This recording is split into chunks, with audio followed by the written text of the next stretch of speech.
النهاردة تحديدا هنتكلم عن كل الأسباب والعوامل والحاجات اللي انت لو عملتها بإيدك قناتك هيقف من عليها الربح. انت صاحب القناة ده اخو جوزك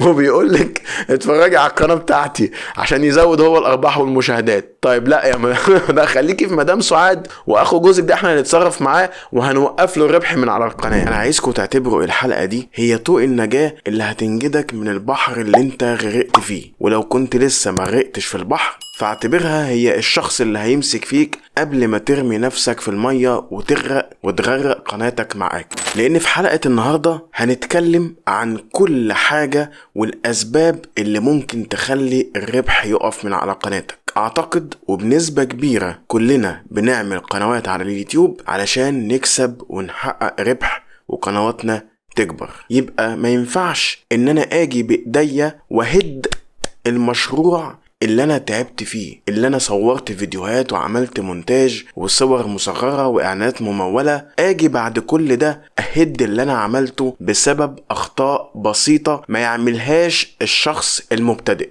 ولكن عشان ما افضلش اصدمك بشكل كبير لازم اقولك ان ايقاف الربح ليه شكلين. الشكل الاول وهو ايقاف الربح بشكل نهائي من على القناة. الشكل التاني هو ايقاف الربح بشكل مؤقت من على القناة. يعني ممكن لو حليت المشكلة اللي انت عملتها ترجع تشغل الربح مرة تانية على القناة. فعشان ما تقولش ان ابو ملك طالع يصدمني، طالع يحبطني، طالع يقول لي انت عندك مشاكل، طالع يقول لي انت الربح هيقف من عندك، لا. فيلا بينا ركز معايا ورقة وقلم واكتب ورايا اللي انا هقوله علشان تخلي بالك على قناتك وتحافظ عليها. 1. ايقاف الربح بشكل مؤقت من على القناة. ايه الحاجات اللي تخلي الربح يقف بشكل مؤقت من على القناة؟ اول حاجة ودي انت ملكش يد بيها وهي ايقاف الربح بسبب عدم اثبات صحة عنوان الفواتير، اي البين كود. انك لسه ما ضفتش البين كود في جوجل ادسنس بعد وصولك $10. فلو لسه ما فعلتش حسابك على جوجل ادسنس وعدى 4 مرات لطلب البين كود وما فعلتش حساب الادسنس، الربح هنا هيقف على قناتك بشكل مؤقت.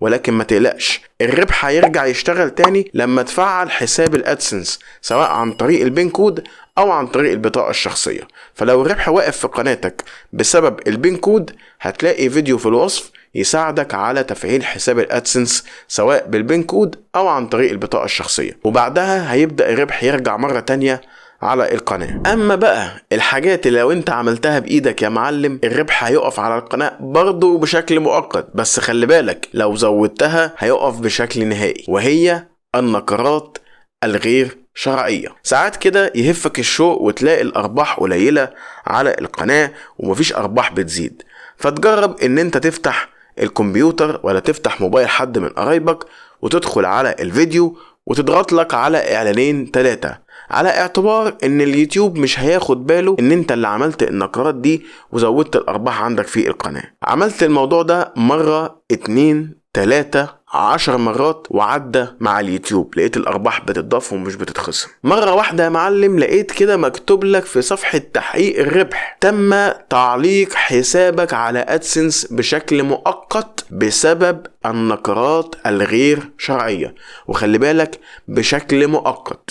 وهنا الحل الوحيد انك انت تبطل اللعب اللي كنت بتلعبه، تبطل النقرات اللي كنت بتعملها عشان ما تروحش بيك للمرحلة التانية وهي تم ايقاف حساب الادسنس بشكل نهائي بسبب نقرات غير شرعية. كده انت زودت بقى في الموضوع، عدنا لك مرة واثنين وثلاثة وعشرة، لكن انت كملت ما وقفتش. فتعال بقى انت ملكش عيش معانا تاني في اليوتيوب، انت بتفسد المنصة، فهنوقف لك حساب الادسنس بشكل نهائي والربح مش هيرجع من على القناة تاني. وبالتالي حلك الوحيد انك تبدأ قناة جديدة وتبدأ بقى تجمع في مشتركين وفي مشاهدات. حتى الفيديوهات اللي على القناة القديمة مش هتعرف تستخدمها. فبلاش نقرات غير شرعية، خلي الجمهور هو اللي يجيب لك الأرباح. نيجي بقى للأسباب الخفيفة اللي ممكن تؤدي لإيقاف الربح من على القناة بشكل مؤقت وبرضو ليها حل. الحاجات دي كتيرة ولكن أنا هقولك أهم الحاجات اللي تخلي بالك منها.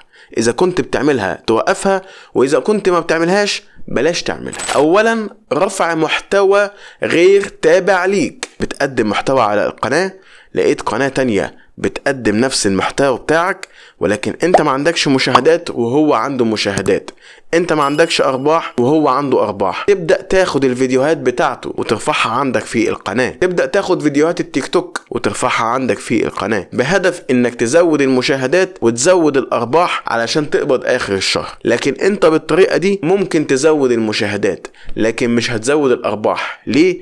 لان هنا اليوتيوب هيوقف لك الربح من على القناة، وهيكون السبب اللي مكتوب في صفحة تحقيق الربح: تم ايقاف الربح بسبب محتوى معاد استخدامه. استخدمت محتوى مش بتاعك، خدت محتوى من قناة تانية من منصة تانية، مش هنسمح لك انك تكسب من اليوتيوب. منصة اليوتيوب يعني محتوى حصري للقناة بتاعتك انت اللي عملته، ما تاخدش محتوى من حد تاني. السبب التاني رفع محتوى مكرر. محتوى مكرر يعني ترفع محتوى انت عامله على القناة اكتر من مرة، لقيت في فيديو جابلك مشاهدات كتير، تبدأ ترفع الفيديو ده مرة واثنين وثلاثة وعشرة بهدف زيادة المشاهدات والارباح، وفاكر انها هتعدي على اليوتيوب. لا، مش هتعدي على اليوتيوب. اليوتيوب هيوقف لك الربح وهيقول لك ستوب، محتوى مكرر تم ايقاف الربح، استنى 30 يوم وبعد كده قدم مرة تانية بعد ما تعدل اللي انت عملته وتمسح الفيديوهات المكررة وتمسح كمان الفيديوهات المعاد استخدامها. فبلاش من النقطة دي وخلي بالك منها. ارفع محتوى حصري خاص بيك انت. لقيت نفسك قاعد فاضي، عندكش فيديوهات جديدة تنزلها على القناة، اتصلت على اخوك اللي مسافر، قلت له يا اخويا ما تخش كده على القناة بتاعتي وجيب لي كام مشاهدة من البلد اللي انت قاعد فيها كده، يمكن يجي لي ارباح زيادة ولا كام مشاهدة زيادة. انا ما عنديش مشاهدات وانا لسه ببدأ، يا دوبك جبت ال1000 مشترك وال4000 ساعة بالعافية وماليش نفس اصور. خش كده اتفرج على القناة بتاعتي شوية، ادي كمان التليفون لزوجتك خليها تتفرج على القناة شوية، ادي لابنك التليفون ولا خليه يشغل الكمبيوتر ولا اللابتوب ويفضل يتفرج عندي في القناة شوية عشان ازود المشاهدات وازود الارباح بتاعتي عشان اقبض اخر الشهر. دي برضو غلطة كبيرة ما ينفعش انك تعملها، لان اليوتيوب هيعرف ده، بيعرف ده من سجل المشاهدة. لما اخوك مثلا مش متعود ان هو يتفرج على المحتوى بتاعك، انت بتقدم محتوى العاب واخوك راجل بيزنس مان مثلا، بيتفرج على محتوى بيزنس، بيتفرج على ريادة الاعمال، بيتفرج على تطوير الذات، بيتفرج على حاجات ملهاش علاقة بالجيمنج. لما يدخل مرة واحدة ويتفرج على فيديوهات جيمنج، اليوتيوب هنا هيعرف ان في حاجة غلط، ان المشاهدة دي موجهة، المشاهدة دي مش طبيعية. اخوك لا عمره شاف جيمنج، ولا ابن اخوك عمره شاف جيمنج، ولا زوجة اخوك شافت جيمنج. زوجة اخوك قاعدة تتفرج على مدام سعاد وهي بتطبخ، مش متعودة على محتوى الجيمنج. فبالتالي لما تيجي تخش وتلاقي واليوتيوب يشوفها بتتفرج على محتوى جيمنج، لا تعالي انت صاحب القناة ده اخو جوزك وبيقول لك اتفرجي على القناه بتاعتي عشان يزود هو الارباح والمشاهدات. طيب لا يا ده خليكي في مدام سعاد واخو جوزك ده احنا هنتصرف معاه وهنوقف له الربح من على القناه عشان بيعمل هنا نقرات ومشاهدات غير شرعيه. فخليكي في مدام سعاد ومالكيش دعوه باخو جوزك. حضرتك ما لقيتش فايده من رفع محتوى معاد استخدامه او رفع محتوى مكرر او انك تقول لاخوك اتفرج على القناه، فقلت طيب انا هرفع محتوى حصري، ولكن المحتوى اللي انت رفعته ده كان مخالف لسياسات وإرشادات المنتدى.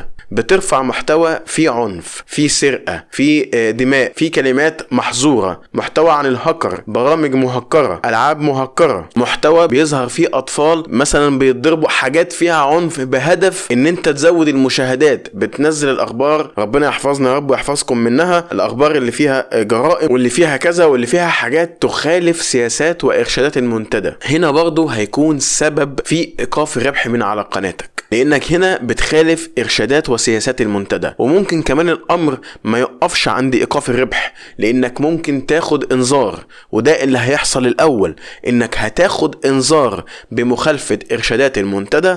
بعد كده بنسبة كبيرة اليوتيوب هيوقف لك الربح من على القناة، يبقى أنت خسرت مرتين، مرة بسبب الإنذار ومرة بسبب إيقاف الربح. كذلك الأمر لو رفعت محتوى عليه حقوق طبع ونشر، رفعت مسلسل، رفعت فيلم، رفعت اغنية، خدت جزء من فيلم، خدت جزء من مسلسل وضفته في الفيديو بتاعك، هنا ممكن تاخد انذار بانتهاك حقوق الطبع والنشر. رفعت محتوى عليه حقوق طبع ونشر، والربح هيقف من على قناتك، والانذار برضو مش هيروح الا بعد 90 يوم اذا انت ما خدتش انذار في التاني في التالت، وهتتقفل القناة للأسف. وده اللي حصل مع الناس اللي كانت بترفع فيديوهات عن ماتشات الكورة في كاس العالم، خدوا انذار ورا التاني ورا التالت والقناة اتقفلت بعد 7 ايام. وكان الحل ان هم يعملوا قناة جديدة من ايميل جديد. فبلاش ان احنا نغلط الغلطة دي عشان الربح ما يقفش من على القناة بتاعتنا. نيجي بقى للمشكلة اللي موجودة في جروبات الفيسبوك واللي بقت منتشرة بشكل كبير، وهي شراء الأرباح، شراء ساعات المشاهدة، وشراء المشتركين. الحاجة اللي بيضحكوا بيها على المبتدئين واللي ما عندهمش خبرة واللي بيبقوا طمعانين في تفعيل الربح في أسرع وقت من اليوتيوب. يجروا يشتروا 4000 ساعة، يشتروا المشتركين، ويشتروا المشاهدات بعد تفعيل الربح عشان يزودوا الأرباح. يقول لك تعالى اشتري $100 ب30 و40 $. ده إذا أصلا الموضوع ده حقيقي فهو حرام إنك تشتري فلوس بفلوس، ده اصلا حرام شرعا. ده غير بقى ان هو مش حرام، هو طبعا مفيش حاجه بعد الحرام، بس غير ان هو مش حرام هو هيوقف لك ربح من على القناه، لانها بنسبه 100% نقرات غير شرعيه وارباح غير حقيقيه عن طريق سيرفرات وعن طريق VPN اللي هيكون السبب في ايقاف الربح على قناتك. السبب اللي احنا قلناه في الاول بشكل نهائي، تم ايقاف حساب الادسنس بسبب نقرات غير شرعيه، وساعتها مش هتعرف تفعل الربح على القناه مره تانية. تم ايقافه بشكل نهائي عن القناة. حتى لو كان بيقولك ما تقلقش المشاهدات دي شرعية، عن طريق بحث اليوتيوب، عن طريق الاقتراحات، عن طريق هننشر الفيديو بتاعك في منتدى، عن طريق انسى، اوعى تشتري مشاهدات. خلي المشاهدين يوصلوا لقناتك بمحتواك، يبقوا عايزين يتفرجوا عليك انت، على محتواك انت، يدوروا عليك بقى في يوتيوب، يظهر لهم في الاقتراحات، في ميزات التصفح، تنشر على المنتدى بتاعك فيشوفوا قناتك في المنتدى. اعمل كل حاجة بنفسك، ما تعتمدش على شراء حاجة. خلي الفلوس اللي هتشتري بيها حاجة دي تحسن بيها محتواك، تجيب لك كاميرا، تجيب لك كمبيوتر، تجيب لك مايك، تجيب لك تليفون تقدر تصور بيه، تحسن من محتواك.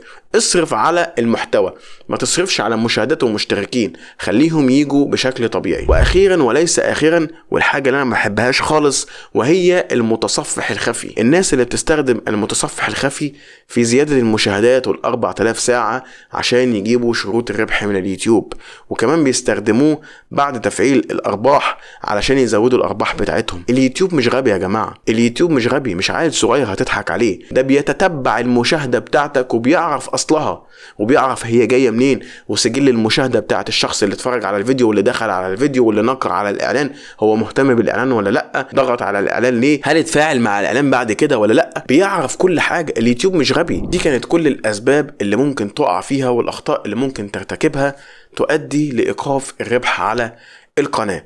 اتمنى ما كنتش طولت على حضراتكم. لو كانت الحلقة مفيدة بالنسبة لك وساعدتك على تجنب اخطاء كتير ممكن تقع فيها وتخسرك القناة بتاعتك، يا ريت ما تنساش تعمل لايك للفيديو واشتراك في القناة وفعل زر الجرس على الكل عشان توصلك فيديوهاتنا الجديدة، وكمان اعمل شير عشان زي ما انت استفدت غيرك يستفيد. لو عندك اي سؤال سيبه في التعليقات. اشوفكم ان شاء الله في حلقة جديدة. شكرا ليكم والسلام عليكم ورحمة الله وبركاته.